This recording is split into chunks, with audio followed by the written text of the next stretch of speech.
I'd rather have it on there than not have it. So.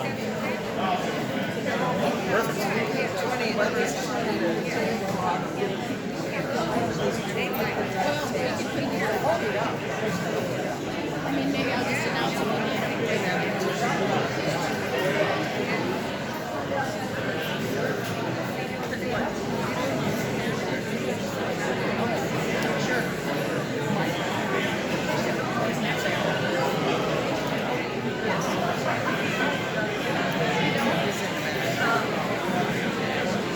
Oh yeah, I see it. Like we don't. So far, we don't have Michael Brandon. Well, nobody did, but they're all here. And that was the thing they were supposed to. Yeah.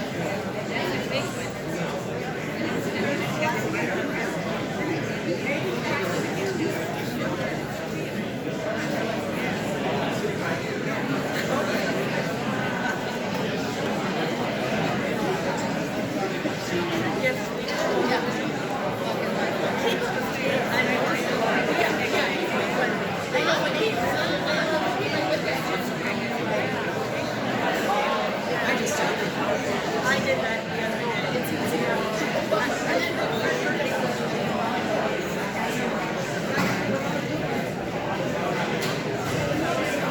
Those are the days.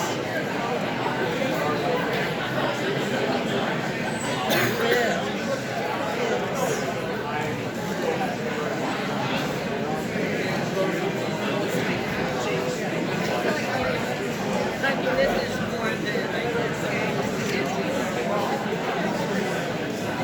we take in the car. Well, they're 5 minutes over time.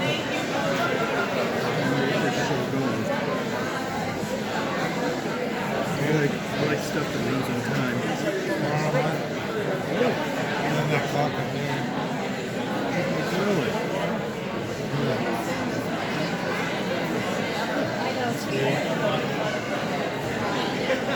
When would we start here? That is weird. Must be running off different satellites.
Yes, let's. Turn it on and then wait for the green light. Take it out of there. They're gonna have to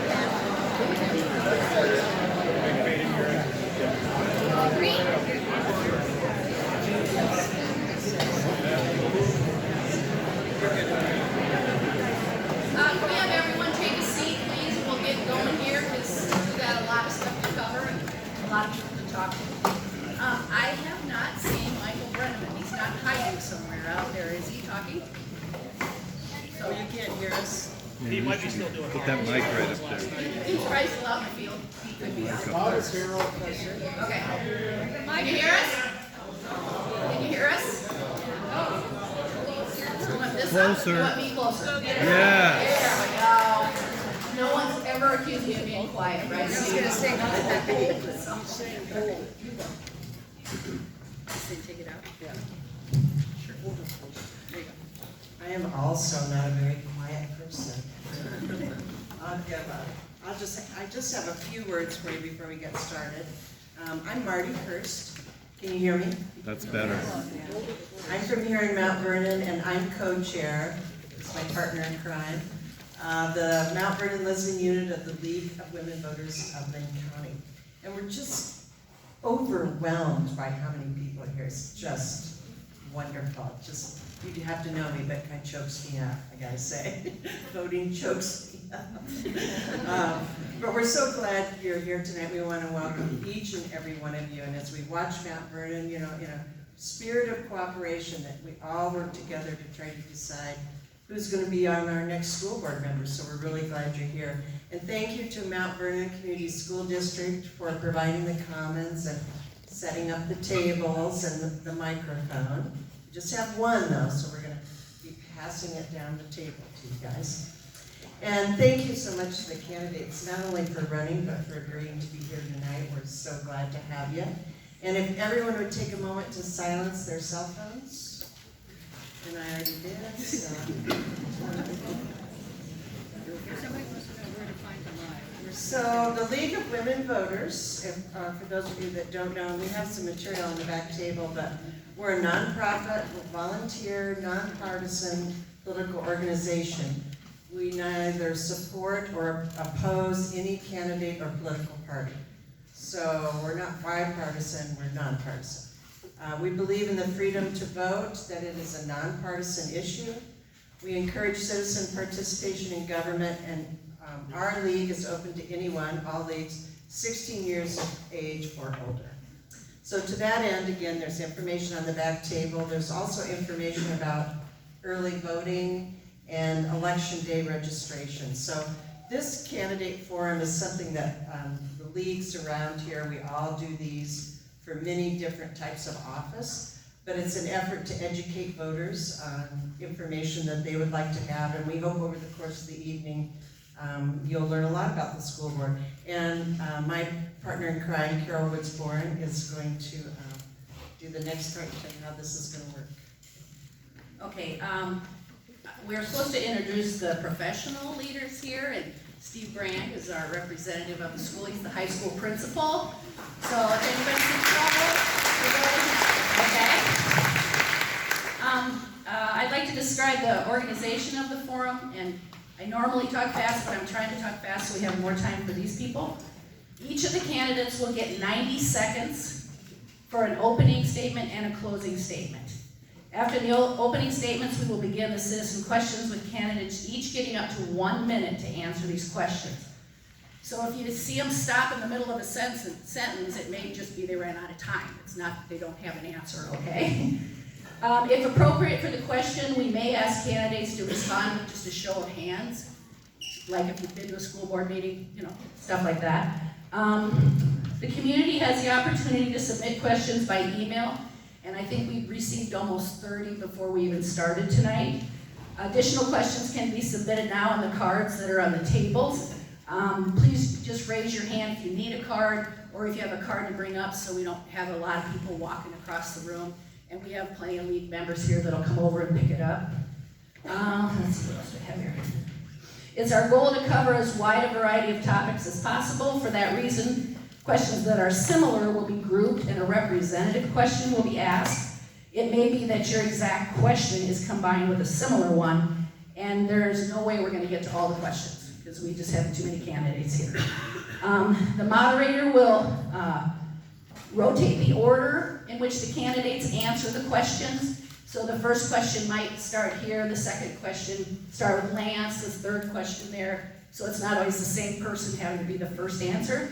A lot of times on these, everybody will have a similar answer. So it's like you get your chance to put your thunder out there first. So they'll each have an opportunity to do that. There will be no questions from the floor or comments from the floor. No personal attacks, please. And all the candidates have signed a piece of paper to agree to these rules. At the back table, we have sample ballots. And remember when you vote, it's not like the olden days where all school board was at City Hall. You're going to vote where you vote at every election. So rural Mount Vernon will vote for Mount Vernon School Board in Lisbon. So make sure you check if you're not sure where you should vote. And Mount Vernon has recently switched that north and south thing that was the same for 40 years. So again, check so you know where to go to vote. Let's see what else is on here. This is going to be live streamed on the League's Facebook page, and it will be available there for viewing up until the election. So if people miss this and want to see it, it'll be on there. Thanks for everybody coming. Jane Carlson is our moderator with the assistance of Chris Goodwin, and we'll get this show on the road.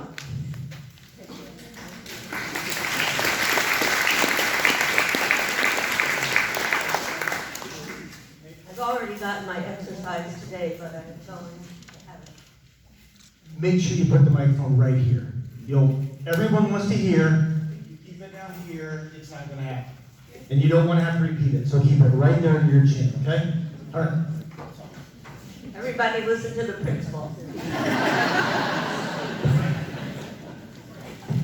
Well, I guess I'm first. My name is Jason Clark, longtime community member here.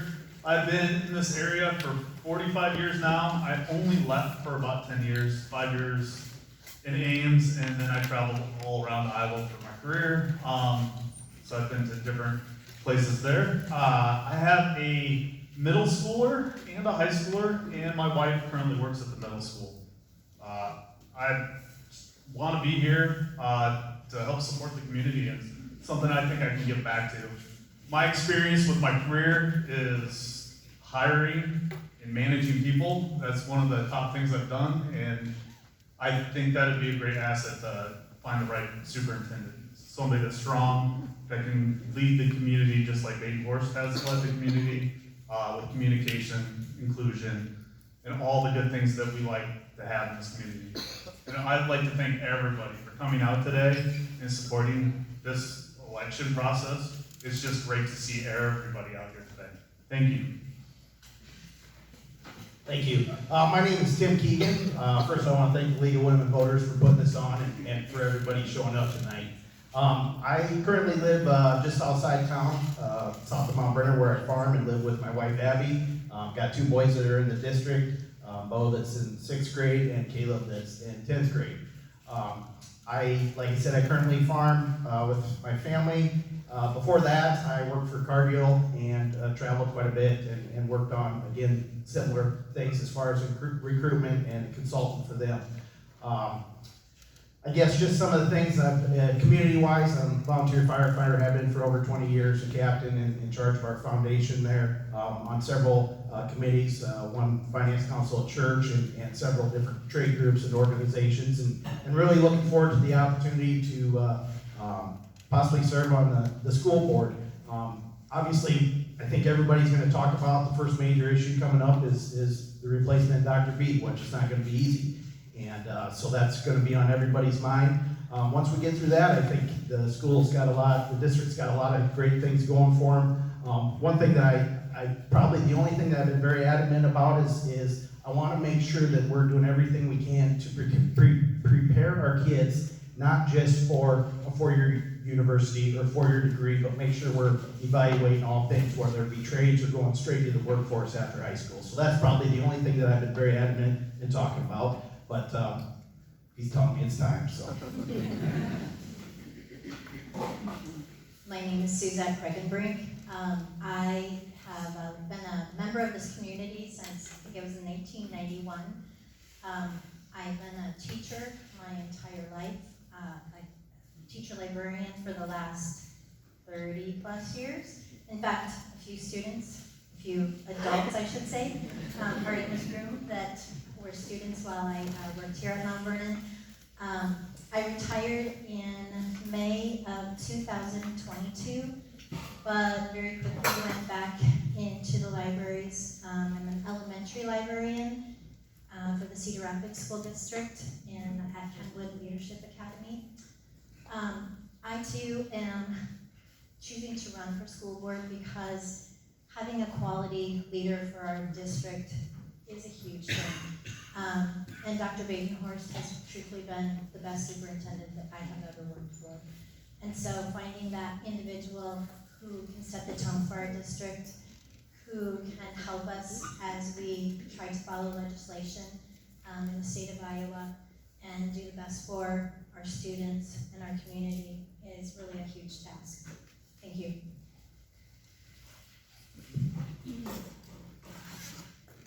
Make sure I get this to the right spot.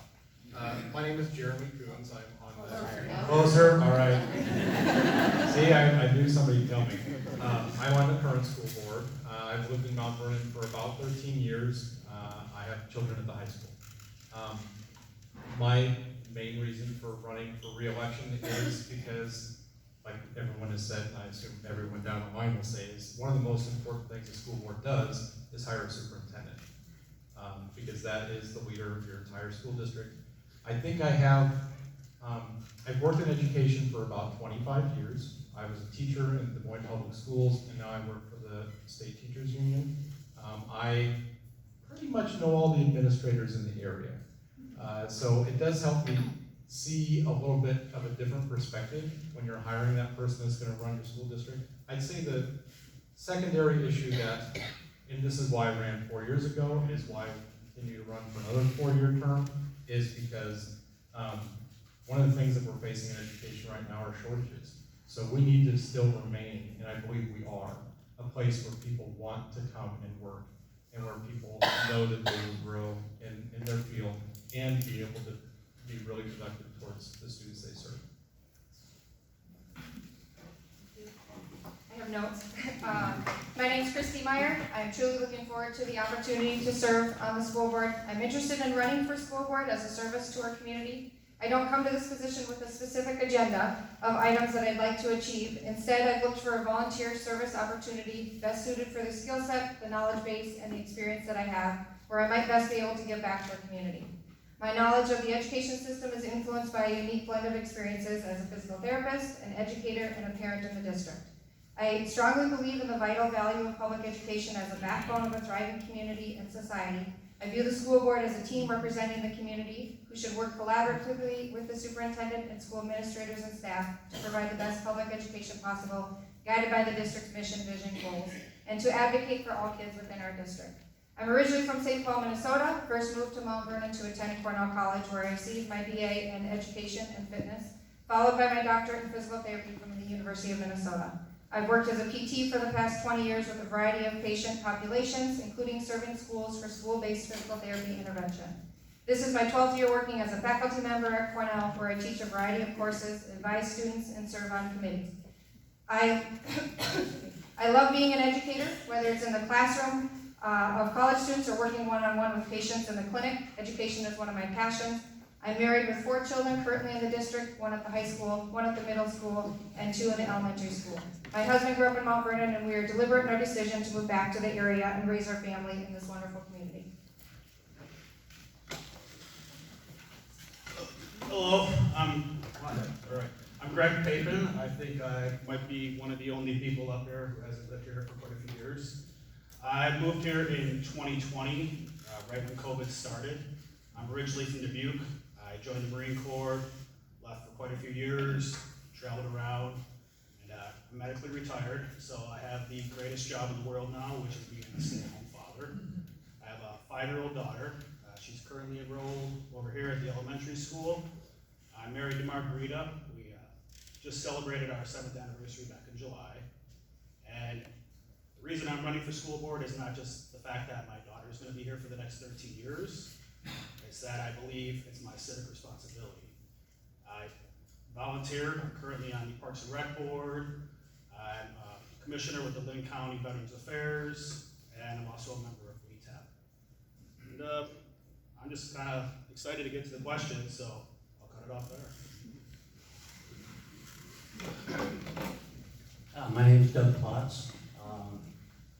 I have, my wife and I have lived in the Mount Vernon School District for a number of years. She graduated from Mount Vernon. We have 3 children. They all graduated from Mount Vernon. My youngest son has 3 children. The oldest one, Madeline, graduated about 2 years ago. I have a son who's a senior now, and another grandson that's in 10th grade. I want to run for the school board because I care about kids. I care about their upbringing, their education. I don't have a long pedigree of colleges and schools and stuff that I went to. And when I go to a graduation, for example, my grandkids, I look at them and I think, you guys got the whole world in front of you if you make good at it. So I want to encourage the kids to get the best education they can here in Mount Vernon and prepare them for whatever they have left, and to help elect a superintendent who's going to meet the needs of all the Mount Vernon kids. My main concern is the kids and the teachers. Thank you. Good evening, everyone. My name is Lance Shope. I grew up here in Mount Vernon and moved away after college and moved back again about 12 years ago. Before I get started, I'm currently a school board member wrapping up my first term, and I was telling others when we started, I think there were 4 people who attended the last time who were moderators. So thank you all. I know everybody's busy, but seriously, thank you all for attending. This is important, and I'm glad you're taking time to inform yourselves. I grew up in a time where I played football for Coach Bellamy, went to classes with Dick Peekers, Bob Meeker, had friends who had parents, Dean Borg, Baron Bremner.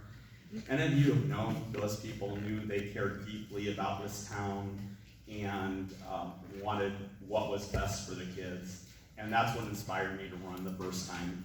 To me, that's all what this is for. It's the kids are our most important stakeholder, and we need to do right by them. One of the big things, I'll echo what everybody said, is getting a good superintendent. Being on the board during COVID, that was challenging for everybody, and seeing how Dr. Baton-Norris handled it versus some other places was really impressive. My time is up, so I'll pass the microphone. First off, I'd like to say thank you. Thank you to the League of Women Voters for hosting this event, and thank you all for taking the time to be here this evening. My name is Nathan Walter. Professionally, I'm the Vice President of Business Development for an Iowa-based technology company. I've had the privilege to work both for and with higher education institutions across the state for the past 15 years. My wife Megan and I chose to move to Mount Vernon in 2018, and our hope is for our 3 young children all to graduate from Mount Vernon High School. My family and I love being a part of the Mount Vernon community and taking part in the wonderful events and organizations it has to offer. Everything from WETAP to Dance Arts Iowa and coaching youth sports throughout Mount Vernon's Parks and Recs have all been a privilege. What first drew me to run for the board is the important decision of selecting the next superintendent, as echoed across the board today. This decision will lay the groundwork for the years to come. It's critical this individual be someone who can lead our district by embracing our diversity, staying student-centered, and providing an environment that attracts and retains top talent in teachers and staff. I do not associate with any group, and I have no hidden agenda. I welcome diversity and differences in opinions, because both of these offer a unique point of views, create great discussion and dialogue, and truly make the best solutions. I feel privileged to be considered to serve on your board. Thank you. So we'll get started with the first question, and Tim, I'll walk the microphone down to you after I ask the question. How have you prepared for a role on the school board? Examples might include attending school board meetings, attending state school board association training, reviewing policies, handbook procedures, etc., reviewing recent audit recommendations, and finally, follow your opinion on following parliamentary procedure.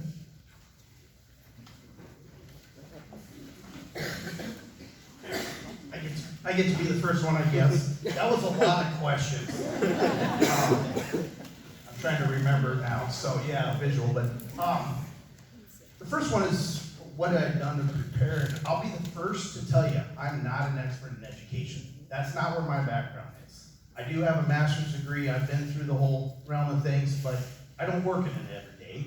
With that being said, I think that's where I can add some value, and hopefully a different opinion, a different side of things. As far as what I've done to prepare to run, yeah, I've followed things. I've been at board meetings. I haven't been at every board meeting for the last 4 years. But again, I hopefully can bring a fresh perspective. I have not tried to associate with any groups, and as far as preparing anything, all I've done is if anybody's emailed and asked me questions, I've answered them as truthfully as possible. And that's all I can say. And that's what I'll continue to do and listen to people. As far as parliamentary procedure, I've done a lot of it and very fluent in it. Which way are we going? This is it. As an educator, yes, I actually have. I've been to school board meetings. In fact, I can remember the day after 9/11 being at a meeting that we talked about what had happened at the previous night at the school board meeting. So as a teacher too, obviously you're invested. Is that better? Okay. You're invested in the outcome of school board meetings. Parliamentary procedure. I was in 4-H.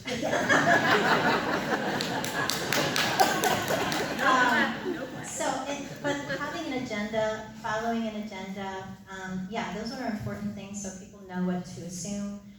It's going to happen at a meeting. Happens when there's a public comment time. Obviously, that's when that also takes place.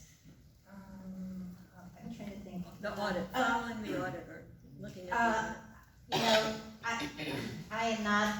That is the side of schools that I'm not well versed. Is the business side. So I'm willing to learn. I'm trying to remember all the things that were asked.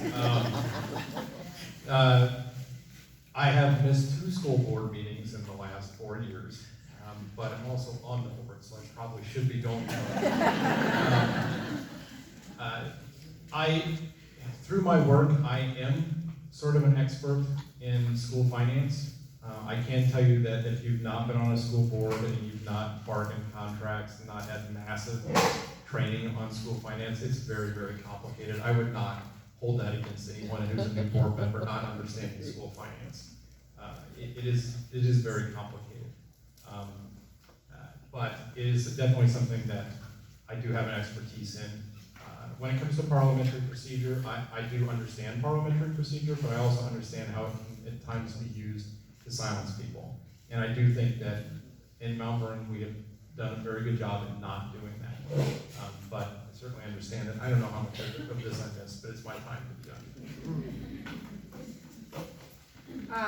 Same, I'm gonna try to remember all the stuff.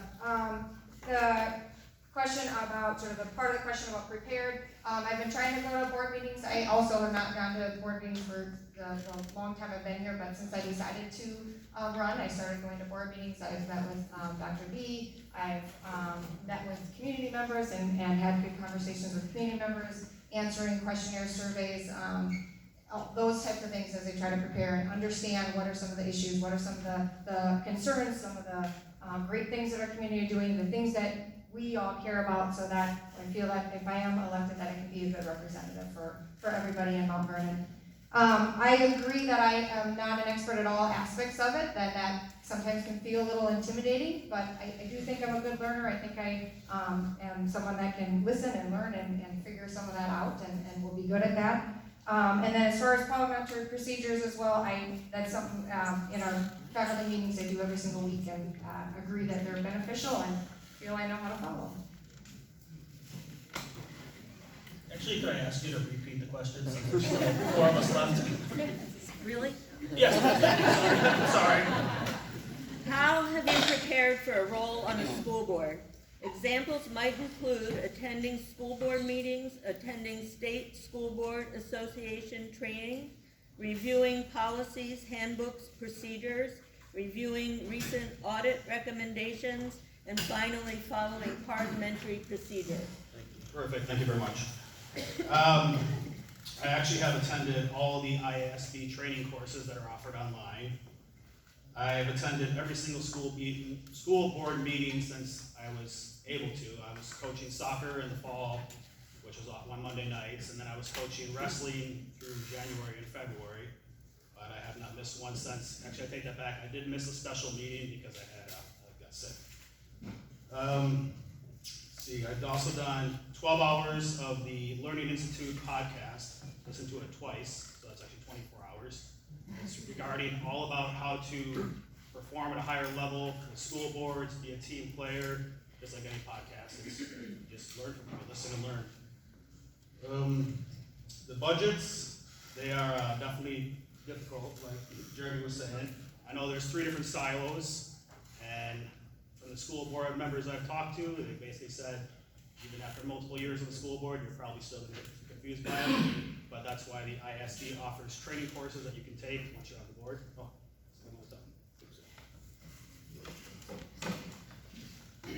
I guess anything I've done to prepare to be on the school board, I'd have to say that I've been on the board of elders in my church for about 8 years. And a lot of the things that I see, a couple of the school board meetings that I went to, are pretty much carried out the same. We have a schedule we follow, we look at the finances, and as far as following the agenda, we try to stick to it. It's too easy to get off. So, that's what I've done, and I like what Tim said, that even though I don't have a huge background in academic area, I think there's still a lot to be gathered just from the things people learn on their own as they go through life. So that's what I bring to the school board, just common sense stuff from a common person point of view.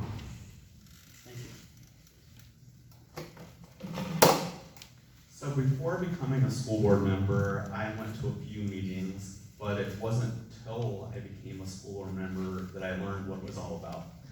Fortunately, my colleagues were patient because they had to tell me a lot that that's not the school board's responsibility. It's get your lanes. We don't get involved in day-to-day running of the school. It's policy, bigger issues, and that was important. But I encourage any new member to ask a lot of questions, because just because we don't control it doesn't mean we shouldn't offer an opinion on occasion.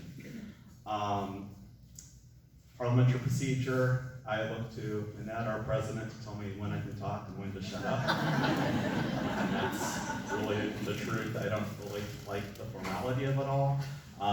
The budget, I do get into. It is important to say, this is where the funding comes. This is where we might have a need over here, but that money can't be used for that. That's really critically important to understand as a community.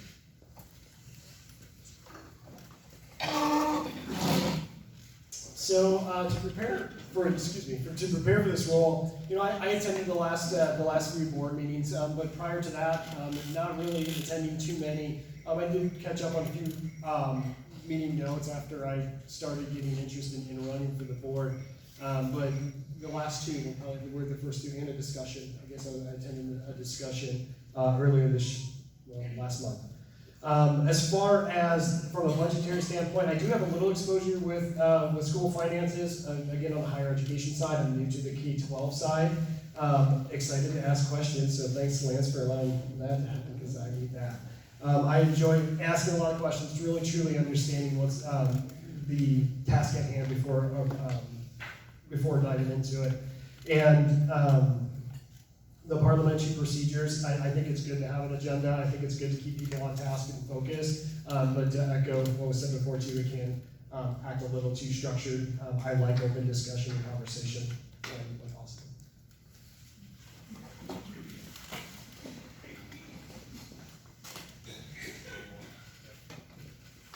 I have attended every school board meeting since I decided to run for office. I've come to a couple of them before that. I did take a huge refresher on school budgets and budgeting books. I do it for my business, so I can do the ledgers and everything like that. I've been working on ideas for a better benefits package for our teachers and staff, because I really think that needs to be worked on tremendously right now. I was in a fraternity, so we did parliamentary procedure. I was part of the interfraternal council, which was all the fraternities, which was kind of a mess without it. So I got 2 decades of hiring and managing people, promoting, helping develop them. And I've been just walking around town, talking to different stakeholders, answering emails, and finding out what the community really wants out of the school board. So I'm here to represent you guys, and that's what I've been doing. Suzette, you'll start the next question. What do you believe are the top 3 priorities for our district? How have you formed your opinion? Well, first of all, obviously getting the superintendent that's next hired, and we've all touched on that, so I'm not going to go into that in detail. I think another one is definitely recruitment and retention of teachers. We are just really fortunate that at this point we have had individuals who have wanted to come to work for Mount Vernon for less money, and that's the bottom line, that they've been willing to do that. But the day may come that that's not going to happen, and recognizing that having teachers that stay on at long term is a huge impact in achievement of students, bottom line. So that is a big one. And third one is probably just our long and short-term planning. I feel like as a district, we have really worked on that in the last 7 years in a way that I didn't see that beforehand. So that we weren't impulsively making a decision versus a real long-term idea.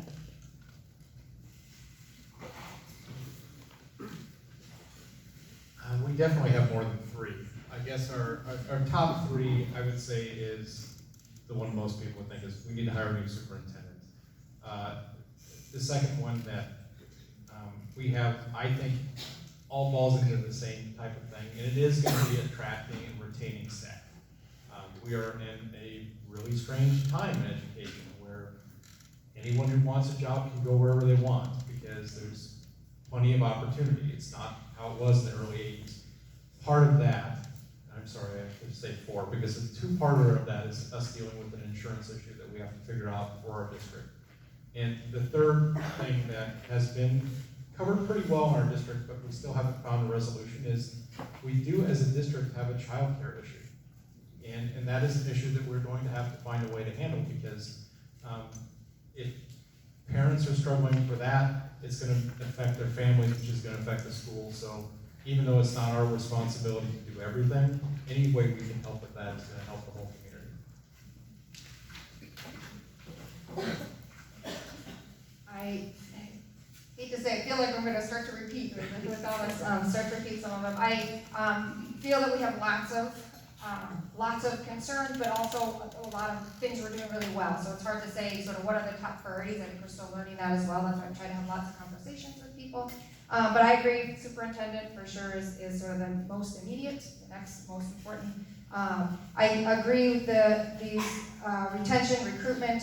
We are considered to be a district of choice by many families as well as by our staff. And so we want to keep that, we want to maintain that, and we want to make sure that we're retaining the staff that we have and we're recruiting new staff and that they want to continue to stay. And so I think that feeds into that. And then I would say the next one would be budget and growth management. And so that includes lots of things. We've talked a little bit about budgets, but also looking at things like childcare, facilities, the health benefits, all those, and sort of wrapped into, I think those are really important issues that are continuing to need to be addressed and prioritized.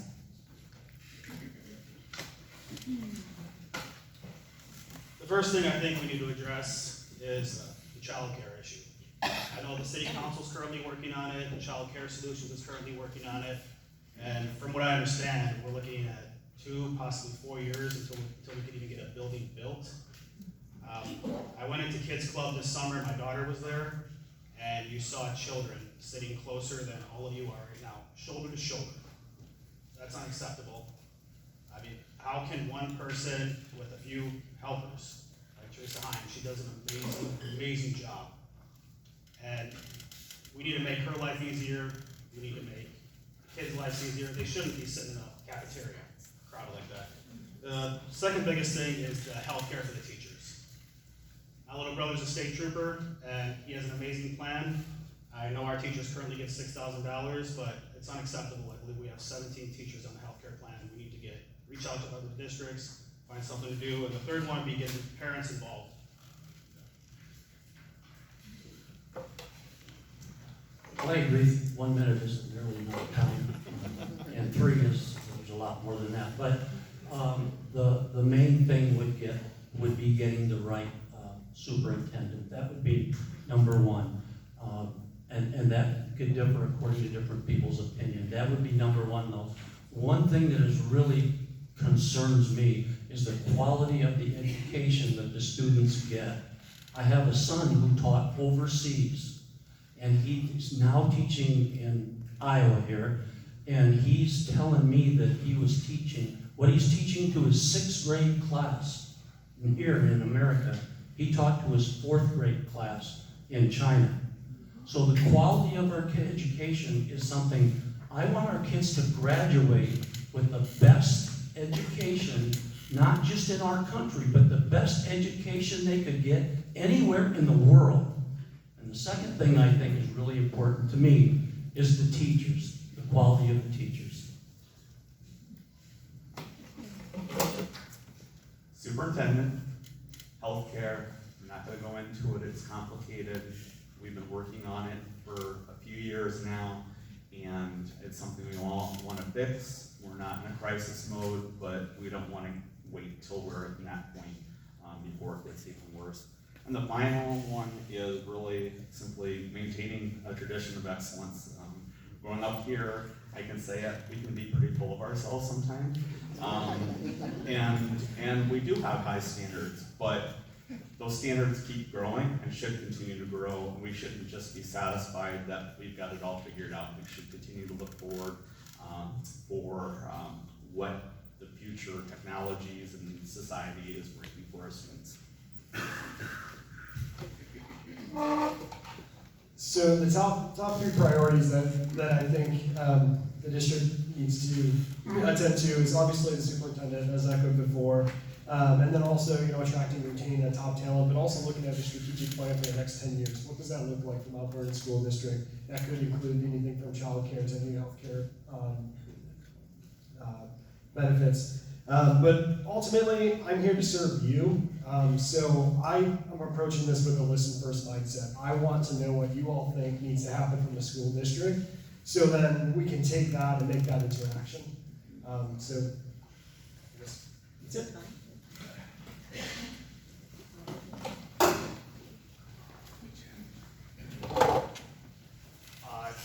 Number 1 for me is hiring the right superintendent to lead this district because they are the main focal point. recruitment and retaining of our teachers and staff, which includes fixing the benefit package, which I've mentioned before.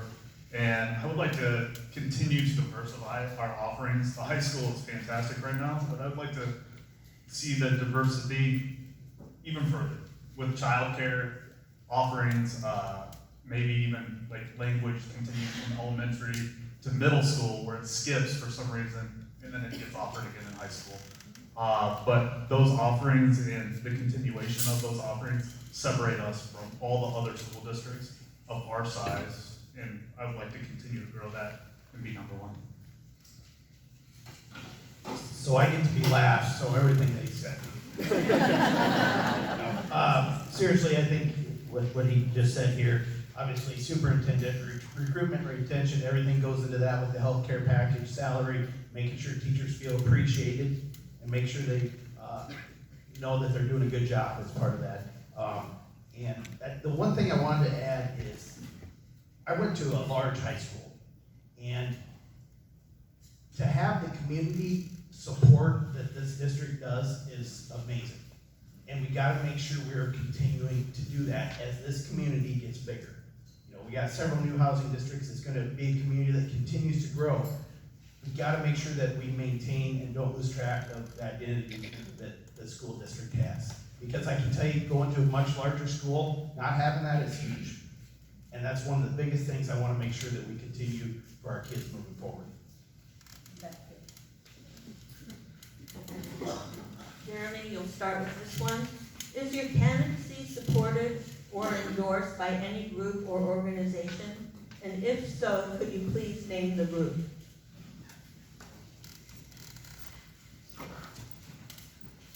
This won't take very long. I have, and they don't do endorsements, they do recommendations. I have been recommended by the Mount Vernon Education Association for re-election.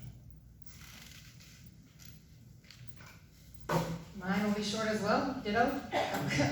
I have also been recommended by the Mount Vernon Education Association, and otherwise I'm not supported or aligned with any of the groups.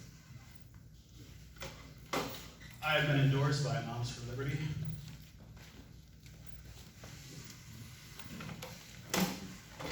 We have, if I have to say I was endorsed by anybody, it would be the people whose doors I knocked on, and we had talks. You know, you're supposed to spend just a few minutes talking to them and get on to the next house, but I would stop, engage in conversation with them, and talk to them about their issues. And every one of them that I talked to, almost without exception, said, that's the values, that's the things we're interested in, and things we want for our school kids. I have not sought any endorsements because I think it's really important to have the focus be on the kids and not politics or anything else.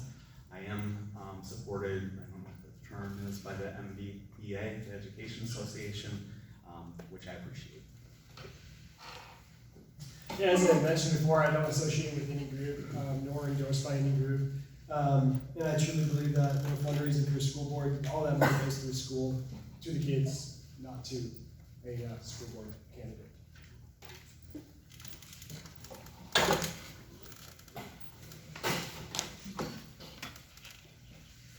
I am currently supported also by the Mount Vernon Education Association, which I appreciate, and the only other endorsements I've ever had are from family and community asking me to run about a year and a half ago. So. I'm not quite sure who supported by, because I'd say that all I've done is answer any questions as truthfully as I can of anybody that's emailed, that I've talked to, or that reached out. So that's, in my opinion, that's all I can do is be as honest as I can with you and listen. I have also been recommended by the MVEA, and just from the number of people who asked me to consider running for office. Christy, you'll be first for this one. How will you support all students, including LGBTQ students in the schools?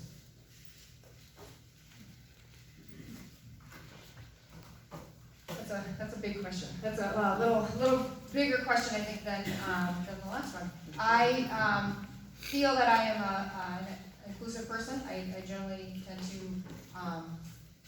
really want to be inclusive, to try to understand. I think diversity of thought, diversity of experiences, I think are really, really valuable to a vivid and lively community. I think it's really important on our schools especially to promote and teach and support diversity and inclusion. I think that can come in multiple ways, and through the ways that our teachers interact with our students, and through the ways that they read in books and see themselves represented, through the ways that they're able to be engaged in things like alliance groups that we have. And so I think those are lots of ways that we can help to support those groups, and I think that's really important, and it is the social emotional aspects of education, and your safety in the education system is really important.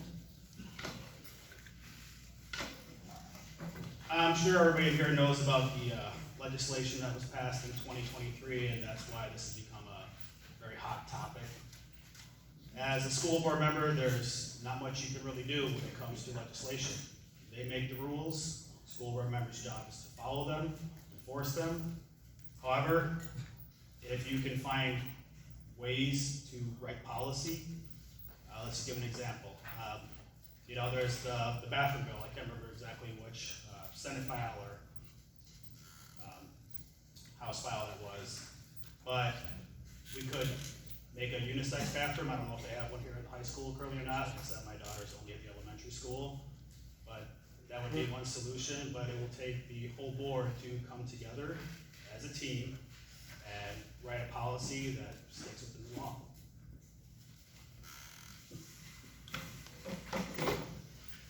I would say the word diversity can be interpreted differently to different people. To me, the way I interpret diversity is all of our students should be treated equal. There should be no discrimination. I don't think anybody should get any special treatment. I think everybody should be treated equally. They all need a good education. Now, I understand there's some people, some kids that need some special help. I understand that, and I'm not opposed to that. But as far as special groups that think they need more or deserve more, I think they should get the same education everybody else gets. And that's where I stand on it. I know the legislation was passed. Just so you know, I'm going to be honest. Tim talked about being honest. I agree with that legislation.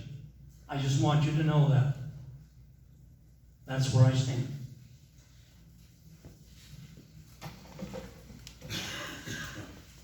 All kids are special, and all kids should be treated equally, regardless of race, religion, sex, anything. We have really good students and really good kids, and it's important that they're supported. We often think this town is everything is all perfect.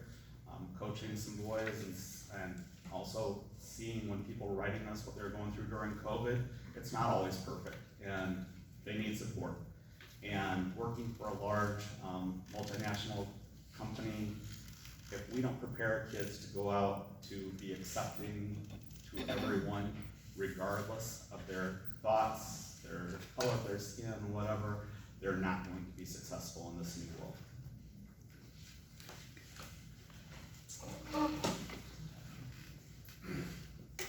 So I believe a school should be a place where students want to come to. In order for that to happen, students really need to have that sense of belonging and safety. They need to be supported, and they need to be challenged to grow, and they need to be challenged to learn. I think it's really important that we create an environment that allows that to happen.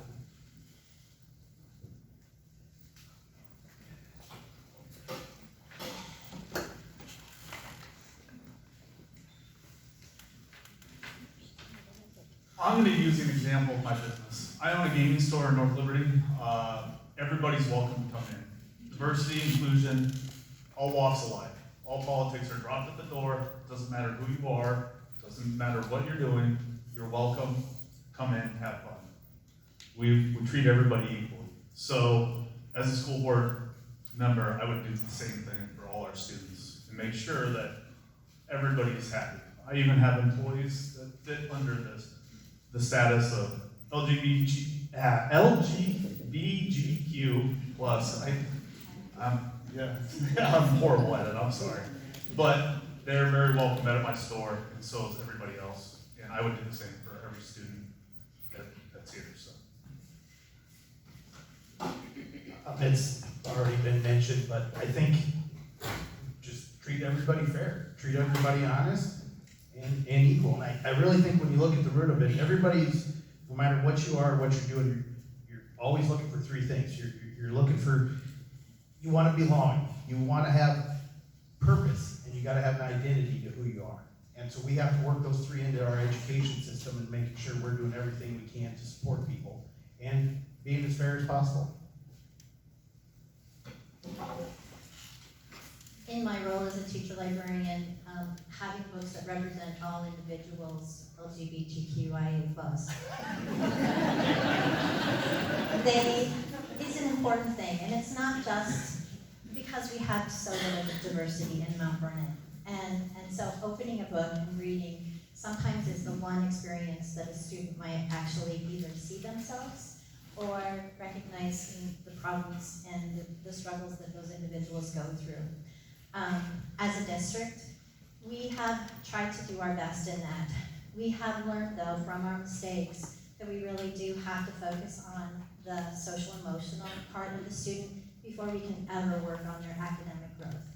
And so students have to have that sense of belonging, or we're never going to make the progress in offering them the best education possible.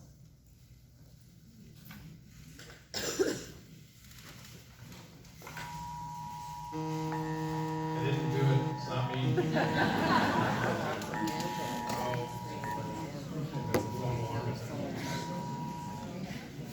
I'm sort of glad I got to go last on this because it gave me time to really sort of clarify my thoughts. LGBTQ students have a right to be safe and feel welcome in school. They truly do. I work in special education. I heard a lot of people talk about equality, everybody should be treated equal. No, they aren't. People in this world are not treated equal, and when you are part of a group that is a minority, you normally face things that part of the popular group, or what would be considered the normal, don't face in the same manner. Every student deserves our full attention to get whatever they need to thrive and do well in school. And I do want to say, I do not agree with the legislation that was passed. I think it's a step backwards for our state, and a step backwards for civil rights. So, and I have no problem saying that to anybody. Greg, you'll be the first on this question. All Mount Vernon students excel in academics, arts, and athletics. Football has 13 coaches for 68 participants. Volleyball, 7 for 48 participants. The Marching Mustangs have 2 directors for 118 participants. How would you resolve this discrepancy if you see this as a concern?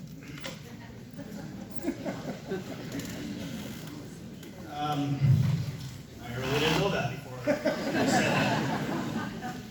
I know the football team does great. I know the volleyball team does great. I know the marching band does great. I know the choir does great. So whatever they're doing is probably working.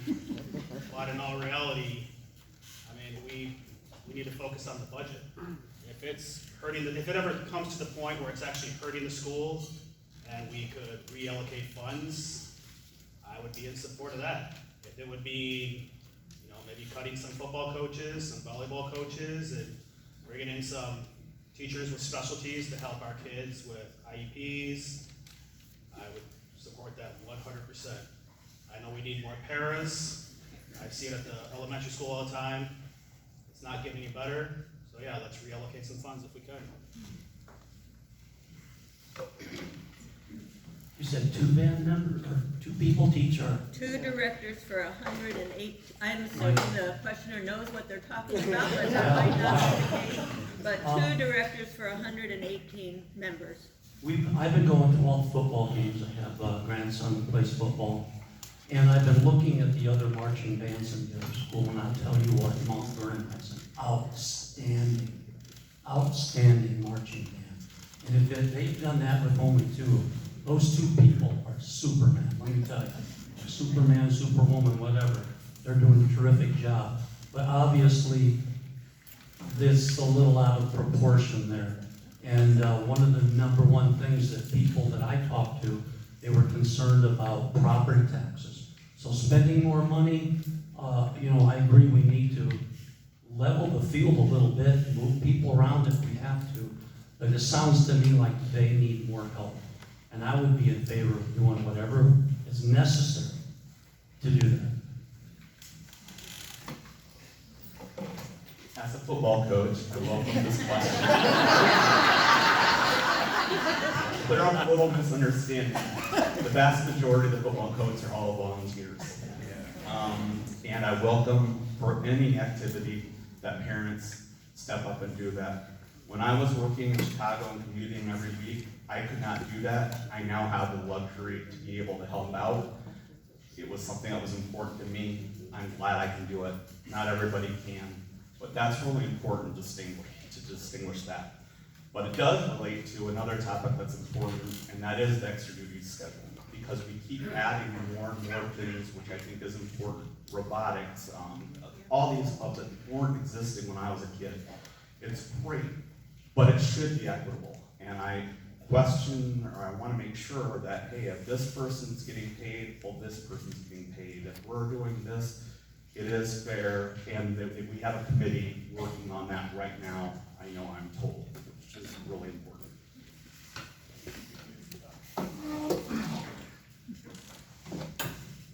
I have the luxury of knowing that some of those are volunteers, because before that, I had no idea. So I think it's really important for me to understand more to go about this. I have no idea how many band directors it takes to conduct 118 students, and I have no idea how many football coaches it takes to coach a football team. I think it's really important to first understand that, and then try to find a solution if there truly is a problem. It sounds unbalanced, but to Lance's part, if there's volunteers for football, if we can get more volunteers for band, and if that's needed, what a wonderful way to get extra help.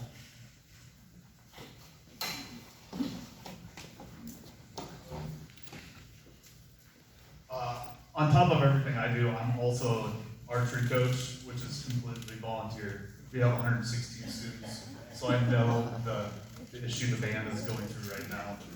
We have, I think, 5 or 6 coaches that are always there, and another 6 or 7 that occasionally support us. My wife volunteers after school for 3 different clubs. Doesn't get paid for it either. And the band is very important. This community has a great band. It has great resources. I would like to see maybe some way that we could pay for all the extra help that we're giving, or we're gonna just have to lean harder as a community and volunteer more as parents, teachers, staff, so. I'm not sure I got an answer to this, but I guess the way I look at it, or what I think needs to happen is, obviously, we all have different opinions, we all have different interests, and that's where, as a community, we just gotta have more compromise. I think in something of this type of topic, we need to have more kids involved in committees to help bring different ideas in, and this is a subject where it's not necessarily just a board. We need to get more people involved and have recommendations on what else could be done, because I don't know much about band. I don't know much about football. We have to get those people that do involved and try to come up with a solution. I think we also have to just simply ask questions when you're not sure. Part of that is a teacher's actual teaching responsibility, and part of that is a coaching, which is on the extra duty schedule. No one makes money on the extra duty schedule, and no one does it to make a lot of extra money either. But that doesn't mean that everything is equitable on that extra duty schedule, and it has been a big question mark that someone just simply needs to try to tackle. Volunteers are the essence of a lot of organizations, and if you have watched the band, you have seen the number of parents running up to the side helping out. So there are many, many volunteers with the band. And so we hopefully don't take advantage of our volunteers to the point where they don't continue, but it's something we have to just understand the dynamics of, whether it's a teaching role or extra duty role. Lance mentioned this too. The last time we negotiated a contract with the Teachers Association, one of the things that we were looking forward to them doing this year, because these things are really complicated too. You'd be amazed at what extra duty contracts look like across different school districts, because you could have two people doing the same thing and it's called something different. So it's hard to even compare them. So I would say, and I'm not saying this to punt, but I understand it can come off that way, is we have to trust the people who do those jobs, to talk to the athletic director, to come through the administration, for the board to get a recommendation for how to change those things. We have wonderful arts and extracurricular activities in Mount Vernon, and we're not going to let that not continue. I don't know if I have too much to add. I agree. I don't think I know I don't fully understand sort of the nuances of the situation. I agree that the more information we have about it, if I were to be elected, that's something that I think could be a great topic, and so I think it'd be something that we'd be seeking for more information, and then trying to figure out who has that role in helping to manage those situations. I agree 100% that we have excellent athletics and arts and academics, and I think we want to find the ways to make sure we continue to support all of those. So I don't think it's an issue with that. I think it's trying to understand the nuances of what are making it feel like there's inequities there, or changes that need to be made.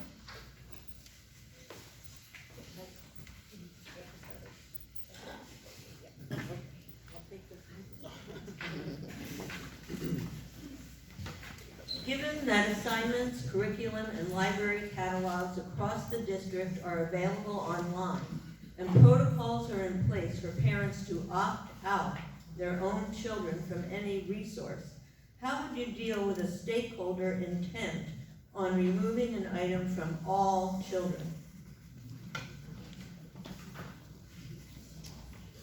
If I've read that new legislation right, it talks about age-appropriate things in the books that we have. It is my opinion that we shouldn't have, I have pictures if somebody wants to see some of these books. Now, these books aren't in the classroom. Some of them aren't even in the school. But a few of them are. They have been taken out to the credit of those in charge, okay? But they're holding on to them in case they can overturn the law to put them back. You should look at these books and see what's in them before you get all angry and excited about it. These things, I was reading them to my wife, and she said, I don't want to hear it. Stop reading. And these things are available, have been available. They're not now, but they have been available in the past, could be again, to anyone from kindergarten through 12th grade.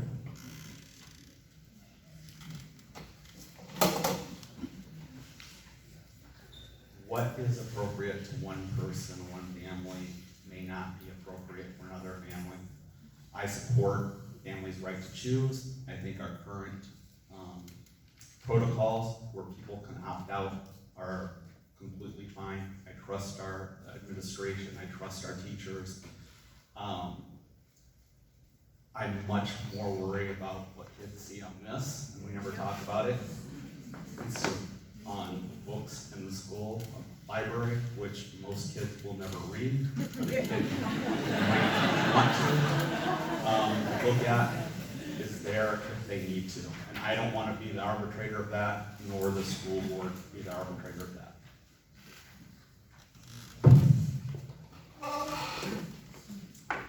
Yeah, I agree of a family's choice to choose, what their family wants to read or doesn't want to read. It's not my place to put that on anyone. I think it's, man, there's a lot for a minute here. I think I would agree with what kind of said before. I mean, there's so much out there in the world of social media that's a lot worse than what's in a book, and I think it's truly up to a family to choose if they want that for their children or not. But to take it away from everybody makes no sense to me.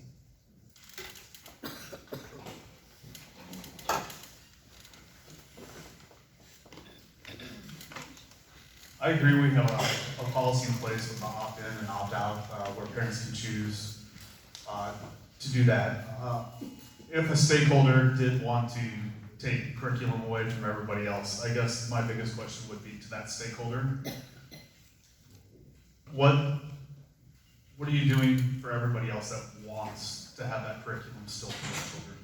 What are we going to continue to do for those children that need that curriculum or want that curriculum? Because taking it away just because you don't want it, a single stakeholder, or maybe just a small minority, doesn't make sense in the long run when we got an opt-out or opt-in policy. So I'd have to ask them what their plan was to make sure that the stakeholders that still wanted that curriculum would still be able to get that curriculum. And if they didn't have a plan, I'd probably have to stick with our current policy, make sure that we go forward with that. So. I guess to put it simple, I think parents have the right to know what's being taught to their children. At the same time, parents do not have the right to determine what's being taught to other children. And I use the term parent, not stakeholder, because that's what we're talking about, parents, and we need to act like parents, and probably do some more parenting at home.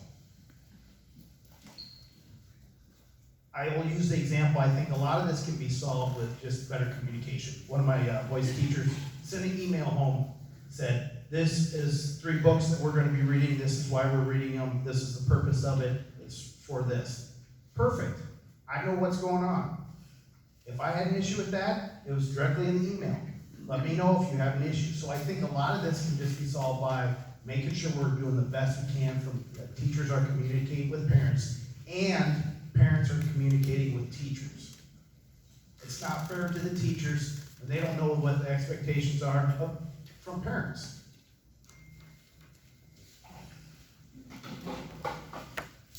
As a teacher librarian that was in the middle school and the high school, we actually do have 2 board policies. One is the selection policy for materials, and the other is the reconsideration policy.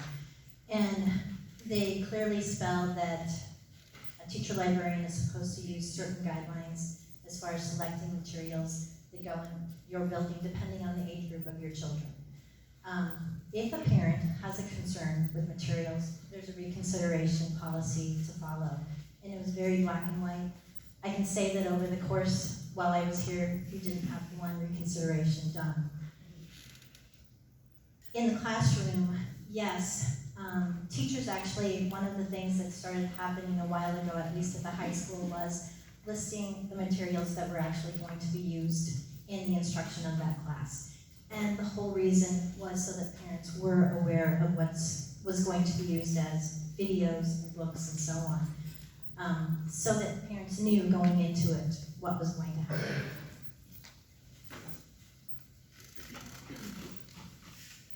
A lot of our policies that we currently have in the board have been discussed already, so I won't go over those. But we also have a policy where if you as a parent do not want your child to read certain materials, that you can tell the school district that, and they can't check them out of our libraries. Part of the question was, what are we going to do if we have to remove a book? And I can tell you that that is still a question that, as a school board, we're not really sure how that's going to work. But in my opinion, if we have to remove a book, we also need to make sure that we have that book available in some other form for people to get to. Most books you can get to online at this point, but we do have public libraries too, where we can work with them. Because and I'll say this statement pretty loudly because I believe it. No one has ever been on the right side of history by banning books. And there is no reason we should be doing it. No, no, no.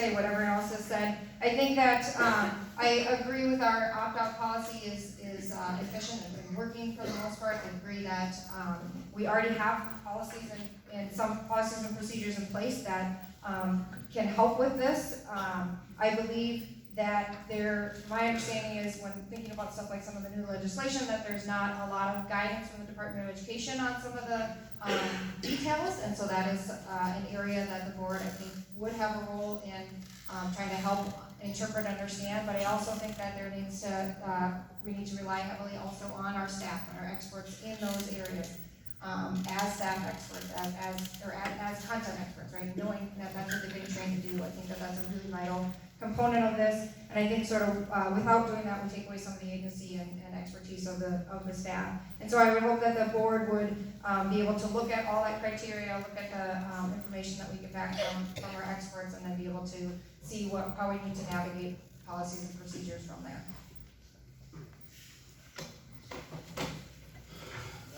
Yes, opting out is an option. I don't support it though. Maybe 5-6 months ago, I probably would have until I started reading some of the books for myself. I'm completely against banning books, and this is not a book ban. Once again, this is age appropriateness. I know a lot of people don't want to hear that, but in order to ban something, that means you can't get it at Barnes & Noble. You can't get it at the public library. You can get these books anywhere. I recently read Genderqueer, and I thought it was a great book personally, as a full-grown adult. If I was a child and I had certain questions, like I'm sure all of us did, I went to a Catholic school, I was restricted with what I could read. That's why I'm against banning books. I don't like Nazis, etc. I try to speed this up quick, but yeah, opting out's not an option. We don't want the state deciding where our kids can read. We don't want librarians deciding where our kids can read. That's up to the parents. If you want your kids to learn about something, which I encourage, you can teach them yourselves. That's what parental involvement is all about.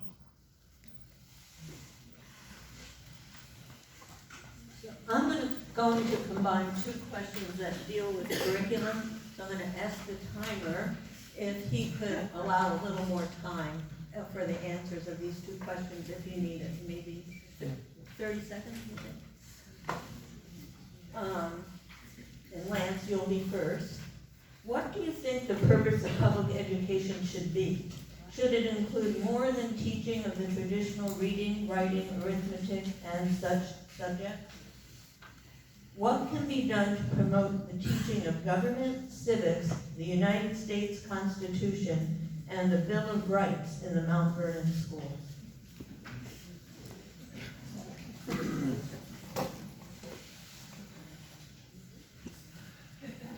The first question again.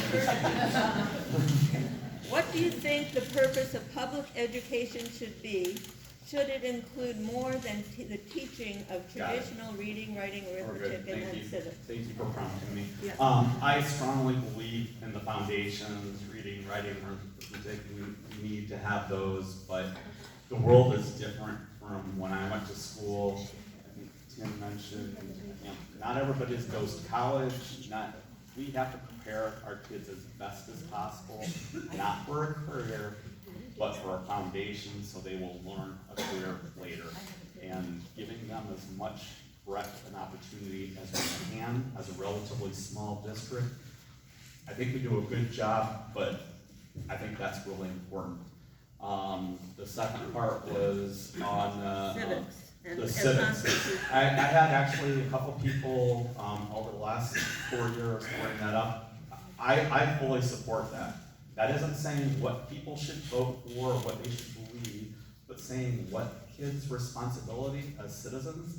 I think we've gotten away from that as a society a little bit in the last few years, and I would wholeheartedly welcome that.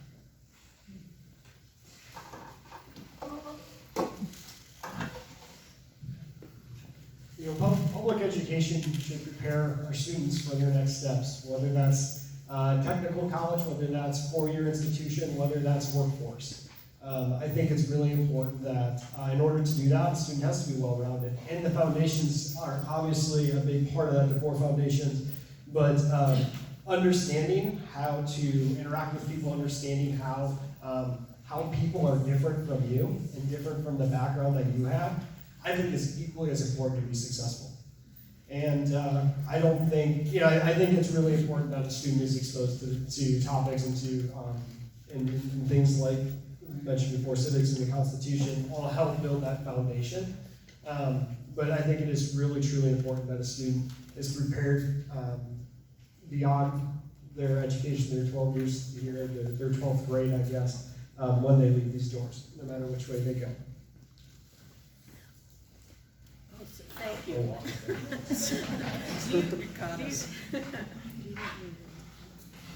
I believe that the curriculum should be left in the hands of the experts that we've hired, with our administrators, teachers, and staff. I think they're best at developing and getting us the curriculum we need to develop our children so that they are ready to go off, just like Nathan said down there, to either a trade school, or the workforce, or a 2-year school, or a technical school, maybe a 4-year degree, or become a doctor, whatever they want to do. I graduated here from Melbourne, and I can tell you, when I went to Iowa State, I was more prepared than a lot of my peers were. I made my mistakes at Iowa State, but that was on me, not the education that I received from the school. Civics, I didn't catch the last part of that second question, but I think they need to know the Constitution. They need to know their civic responsibilities, what they can help to do and support this community and other communities that they might be in. Just this year, we've implemented something even at our household where we're going to go out and volunteer for the holidays and do more things to help out the community. Myself and my wife volunteer a lot for different things around town, and we feel that our kids need to know and be responsible for that as well. So, I guess I agree with pretty much everybody up here, but yeah, the core basics, we've got to leave to the experts. And they are very, very important.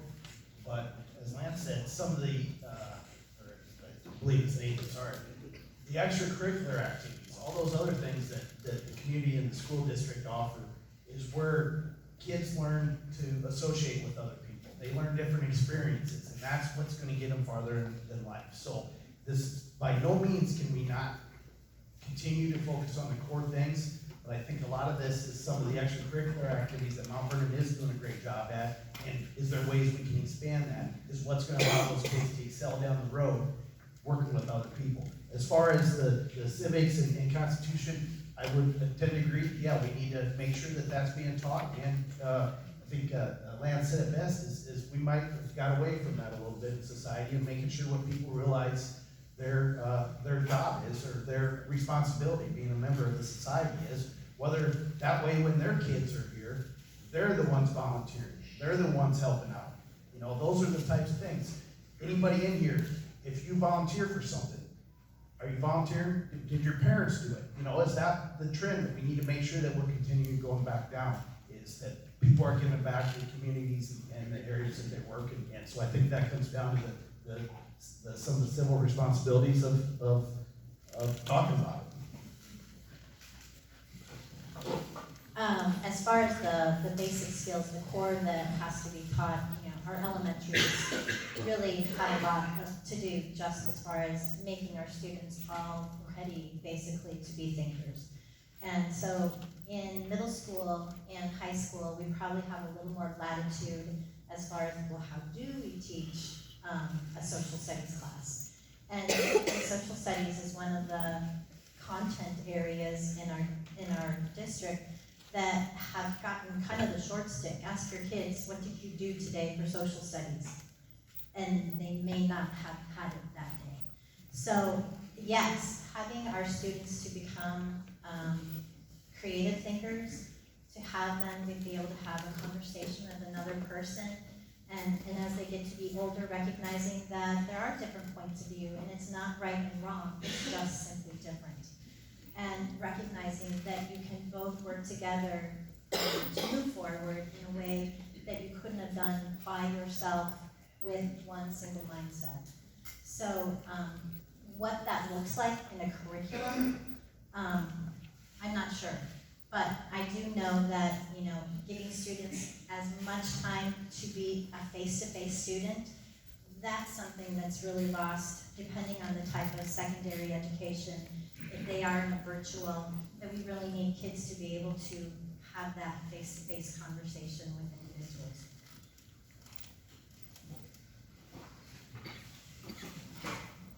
I think the question was whether or not you supported reading, writing, and arithmetic, and civic and constitutional practices and the Bill of Rights being taught in the schools. I hope we all do, and I'm pretty sure they are in our curriculum.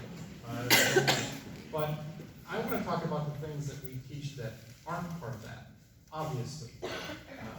I have a high school student right now who's a freshman, and the number of times he didn't want to go to school all the way up till high school, I can't tell you how many.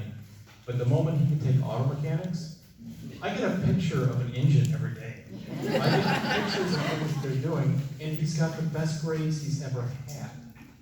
And it's not because he all of a sudden decided he wanted to read and write and do arithmetic. No.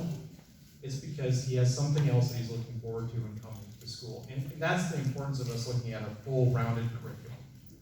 Do our kids need to know how to read and write and know what the Bill of Rights are so they know what their civil rights are? Absolutely. But that's not all school is. So I think I said in my opening statement that I fully believe that public education is a backbone to a thriving society. I think you have a well-educated community, then you have a productive and thriving society. I think that's really important. I think we probably all agree on that. That's why we're here, right? So that overall question of what do we think of the purpose of public education, I think is really, really vital to our community. I think that, yes, foundations are important. I think we want our kids to be good writers, good communicators, good thinkers, absolutely. And I think that we also, I agree with those who have stated that we want to also be good at other things outside of that. So trades, or our social emotional learning, I think all of that is really important. Yes, I think that government makes sense as well. I kind of agree with you kind of joked about it, but I assume we're doing that and doing it well, and that should continue to be part of it. So I think all of that, and I think that we have the ability to do that, and I think that we are, and I think we should continue to support that. I'm not sure what role the school board has in changing policies related to that, but I think that we're doing a pretty good job of that already.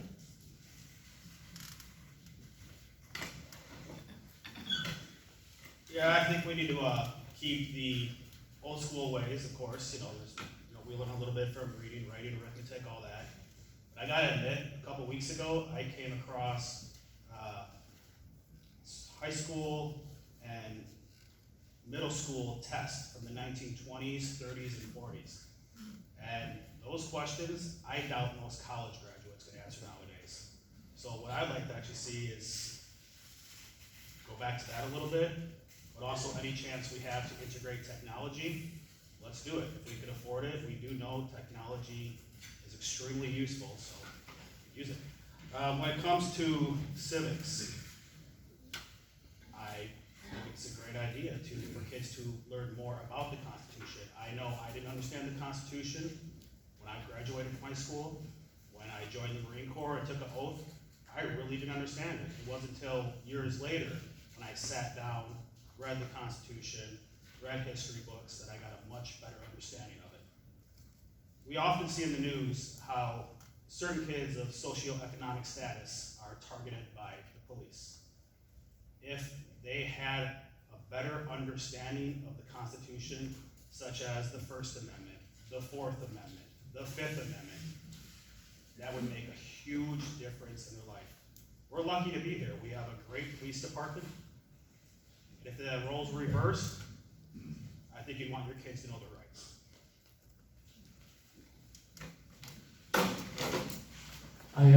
I believe 100% that the basics, the math, science, the arts, the music, the drama, those things are all critically important to teach our kids, and that should be the main focus.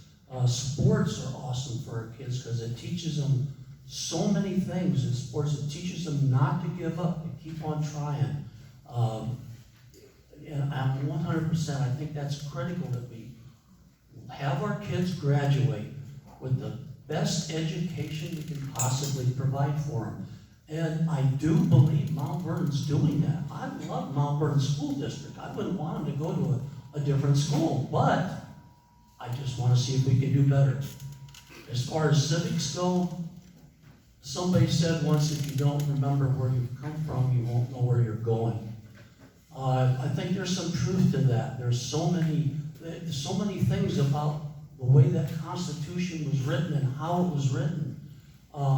It's just vital to know the freedoms and the things. A lot of people consider it almost a sacred document, our Constitution. It's different from almost any other source of government that I've ever heard of. And it's worked. We came from practically nothing to the greatest country on the face of the earth. And I think that Constitution has given a lot of credit. We got to give a lot of credit to that.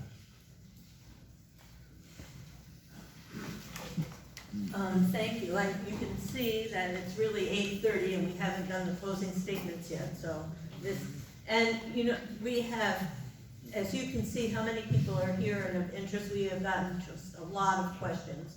So thank you for submitting them, and we apologize if we didn't get to yours. But somebody asked me, before we have a closing statement, someone asked me just to explain that Lance is a separate part of the ballot. That you are running for as you know, a 2-year. Maybe not everybody in the audience understands. Somebody resigned from the school board, and Lance is running for a 2-year seat to finish that seat. So he is running unopposed. The other 8 people here, and then Mike Brannaman, are running for 4 seats. So you get 4 votes for the other 8 people, but not that you can choose or not choose, vote for Lance. And that doesn't matter because he'll be on the school board. And I am going to start this because Nathan didn't get to start.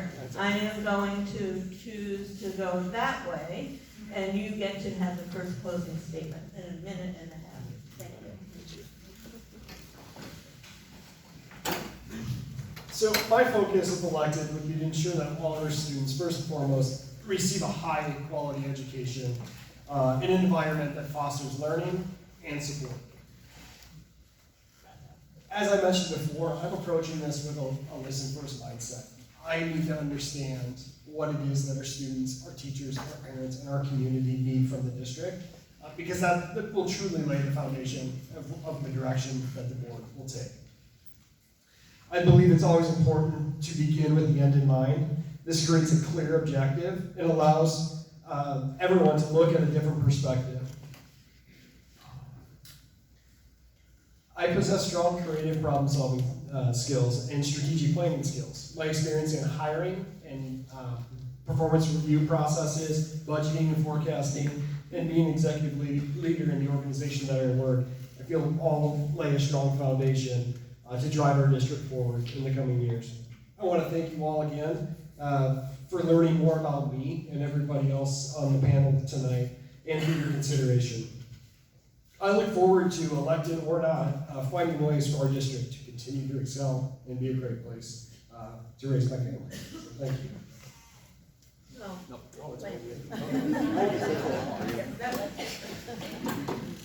I want to thank the League of Women Voters for setting this up, you all for attending, and most of all, for the rest of the people up here for running.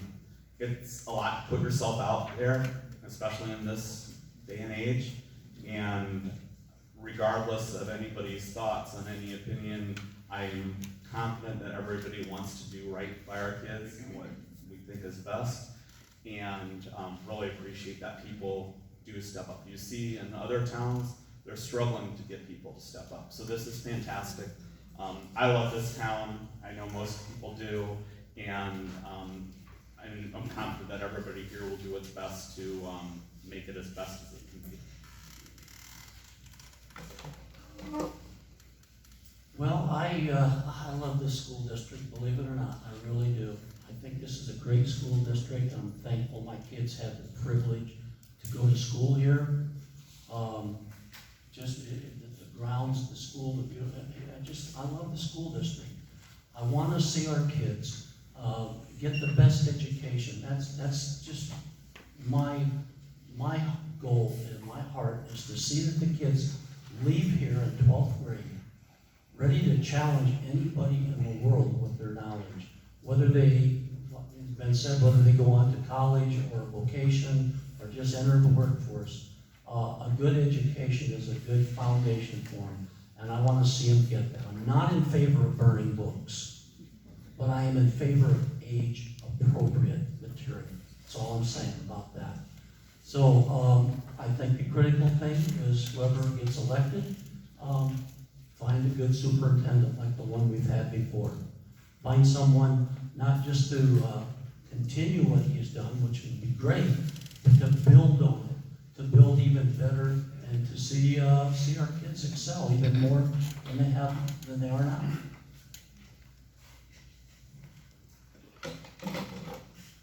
I also want to say thank you to all of you for coming out.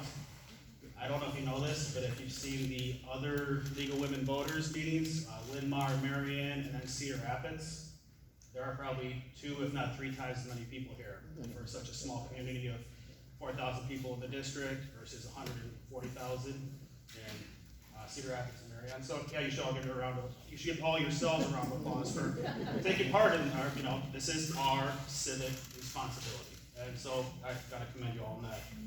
I want to address the elephant in the room. I'm pretty sure most of you that know me, you've probably read my name in the paper recently. And you can come up with your own opinions about me, whatever you want.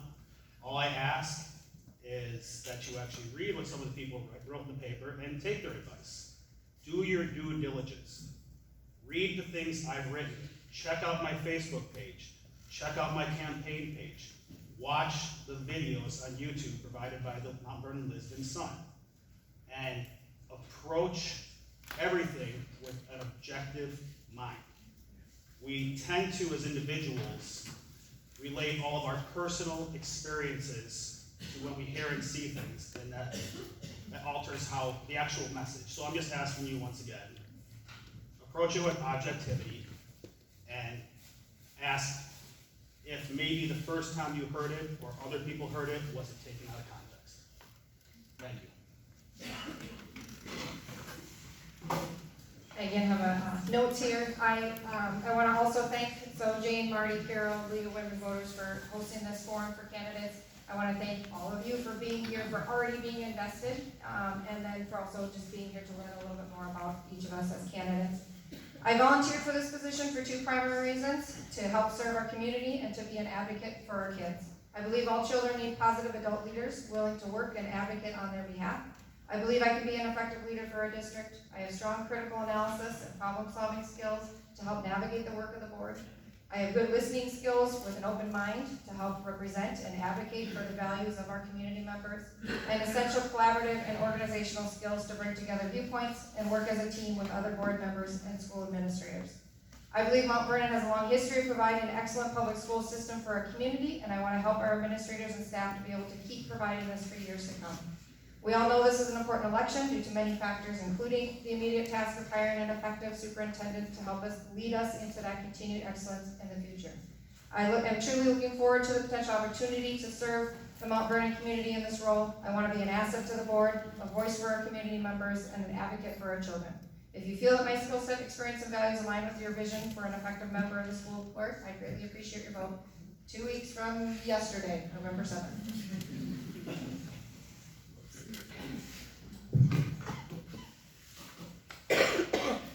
I also want to say thank you all for coming tonight. The last one of these that I was at, we sat at one table and there was like 4 or 5 of us. So it's really nice to see this many people really be interested in what happens in the school. That truly means that we're a strong school district. And I certainly have different opinions than some of the people who are up here, but I also do believe that no matter who gets elected, they will work hard to make sure that the school district is still a place that everyone wants to be at. and that where everyone feels safe. I really truly believe that. I too encourage you to vote. I could say that old words early and often. Please don't. You can vote now. I already have. It's at Wendale Mall, so you don't have to wait for 15 days or is it 13 days now. But I do encourage you to look at all of the candidates that are available. We have a board, having served for the last 4 years with Lance, we had to make some really tough decisions. And I hope we never have to make those type of tough decisions again.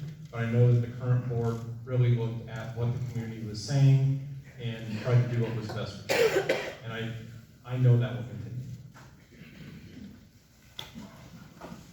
I'd like to say thank you to the league also for providing this opportunity for all of us to come out and speak directly to you, the voters. You are all taking your first initiative and making sure that you're actually educating yourselves, making sure that you're not making assumptions about anyone, but that you're actually hearing what they said, reading the newspaper last week, this week, to decide where do you want to place your votes, who most closely aligns to you and your beliefs. Mount Vernon has been a great community for my family. I taught here for 27 years. I'm gonna get emotional. And it was a great place to work. My 3 kids graduated from this community, and they are all successful adults. So I am hoping that the next board, whoever it's on, can select the next superintendent that can guide us forward, that can keep this community with high expectations that we all have, and making the decisions for our students, and ultimately for our community, so that our kids have quality lives. Thanks. Thank you for everybody coming. This has been very cool to be part of this process and just talked with everybody the last couple of months and learn about what everybody's concerns are, their issues. And you know, nobody asked me to run. I'm running because I want to. I want to be able to give back. And I think any one of us up here, we all have qualities and we'll have different opinions, but we all have qualities and would be able to do a great job. But I think, you know, one thing,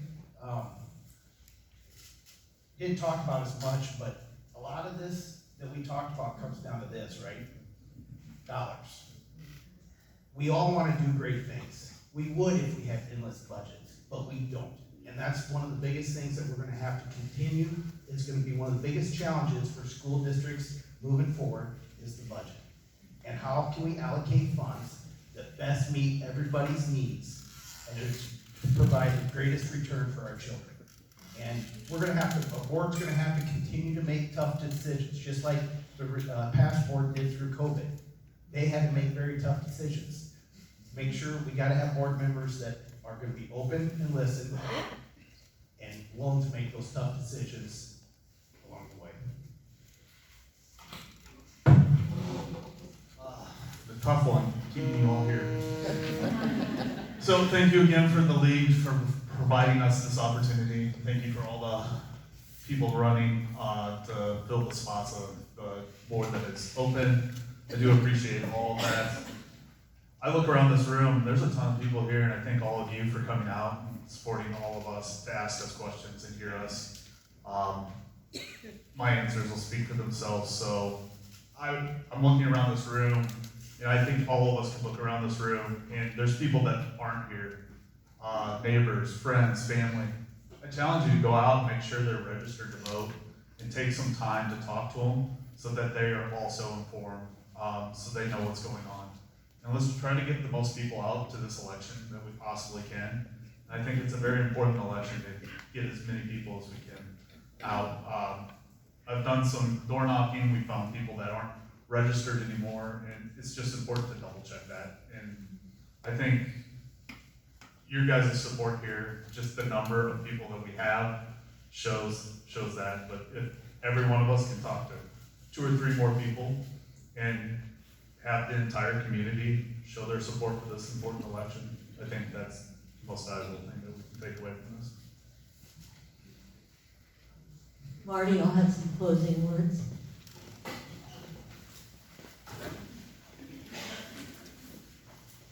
just keep you about another half an hour. That's a joke, though. So I look around, and I try not to get emotional as well. This is so cool. Been to lots of forums in Lynn County, and I've never seen this. And I was talking to somebody from Johnson County about this, and they said, well, I don't know why you have that. I said, nobody will come. The community won't come, the candidates won't come. And look at this. Look at little Mount Vernon, what we did. So I believe in letting people know when they did well, and you should all pat yourself on the back. You followed the directions. You didn't clap out of turn. You were polite to other people. And you know what I know? Somebody taught you how to do that. And it wasn't just your parents. It was your teachers and community members that taught you how to do that too. And that's pretty cool. So I won't get emotional, okay? And one of the most important things I think you can do when you vote is take your kids with you. I always took my kids with me, and and they're very active and involved now, so it really makes a difference. You can always look online at Vote 411 to get information about voting. And then I have one last question that somebody asked me. It's a very important question. And they said, this is a critical litmus test question. How do you feel about the call made on Cooper DeJean's country journey? So you don't need to answer, but thank you very much. But you can hang around, we're not going anywhere.